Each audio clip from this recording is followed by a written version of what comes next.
How to solve an existential crisis in 5 minutes. So first off, what is an existential crisis? An existential crisis is essentially the collapse of narrative. It is the sensation that the ground beneath you has disappeared. This can happen from a divorce, an illness, death in the family, psychedelic drugs, heavy philosophizing. It can get even more esoteric, but it's basically the collapse of the identity structure, because we all create what's known as narratives in our minds. That's the story that we tell ourselves. The story is, I am this person, this is the way the world works, and this is sort of a load-bearing structure. Like, think of like you're building a house or something, and all of a sudden you just pull out, you're pulling out like beams like in a Jenga tower, and all of a sudden it collapses. That's the existential crisis. It's like you're standing in this rubble. Oh my God, what do I do? I had my existential crisis. I've probably had several of them by now, but it was in my early 20s, and I think I had another one in my late 20s. Possibly closing in on a midlife crisis right now, but each time it gets a little bit easier, I think, as you start to understand like what's going on, I guess. But yes, essentially you've collapsed a load-bearing structure, and all of a sudden you're like trying to assemble your reality again, but the pieces don't quite fit, because how you thought you saw the world was not true, or you can't put it back together again. So like, what do you do? How do you solve this? Essentially, like, first you need to recognize that you're in an existential crisis, and generally the feeling is disorientation and anxiety. I suppose it could lead to depression, like if it goes on for years and years, but generally anxiety. It's kind of like you just jumped out of a plane and there's no ground, and maybe you have a parachute, maybe you don't, but you're not dying. You just keep falling over and over and over again, and it just doesn't end. So like, you need to find footing first, but how do you find footing? Because you're just constantly falling. Well, it's actually like you can move. And I always felt like the cure to an existential crisis is just to pick a direction. It's just to start traveling somewhere. So it's like, imagine like you have a map. Like in real life, like we have maps, and like, let's say in physical reality, we want to go to the store, and we don't know where the store is. We pull up like Google Maps or whatever, and all right, this store is straight to the left, and then turn right here, turn left here, and then there's a parking lot. Okay, so it's like pretty objective. Like, if you didn't follow those directions, you're not going to end up at the store that you want.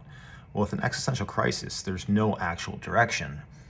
So it sort of feels like this procedurally generated reality, in a sense that, like, I'm not saying literally that reality is a simulation, but I'm saying when you're thinking about the architecture of your mind and the collapse of narrative, all you really need to do is begin to create new narrative.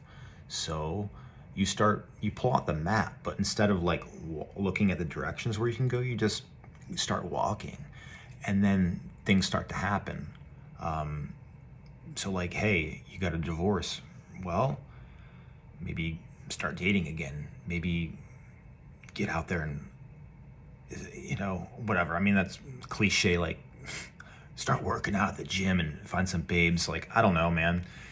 Maybe just move somewhere randomly. That's what I did. Like, I researched, okay, I can make a living here, and I just moved, and I started doing stuff, and like all of a sudden things started to happen. And I got too preoccupied with my new life and creating income and whatever else, that just became a new reality, and I kind of fell into it. So it's kind of like you just seduce your mind into creating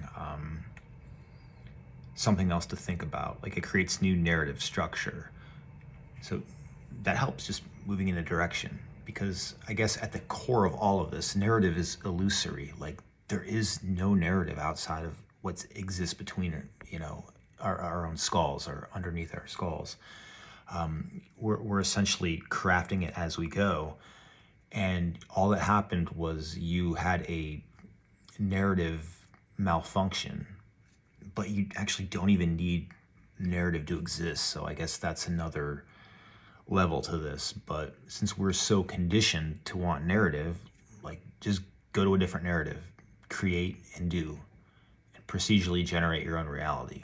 Like, it will literally come true. Just pick a direction, go. You don't even have to make abrupt changes. Just start focusing on something else, and the identity structure will form again, and you'll be able to go about your life and, live happily ever after until the next existential crisis.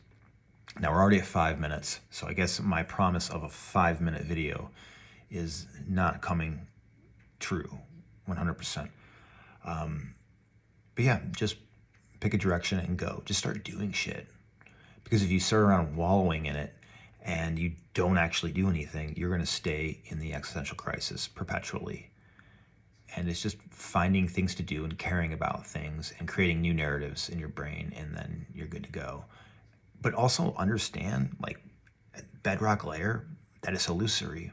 And that you might feel kind of panicky, like, oh my God, like, well, I'm just mind fucking myself into believing narrative and stuff. It's like, yeah, but so what? Like, just mind fuck yourself a little bit, and then take ease that you could always reconstruct it again. Like, don't hold to the identity structure so tight, because that's what got you here in the first place. Just kind of loosen it and flow and be in flow with it. Because if you hold that rigid structure, it can go on, and maybe you can hold that rigid structure forever, but as soon as something really bad happens, it cracks. So each time it should become a little bit more flexible, and you should be able to roll with it. Hope that helps.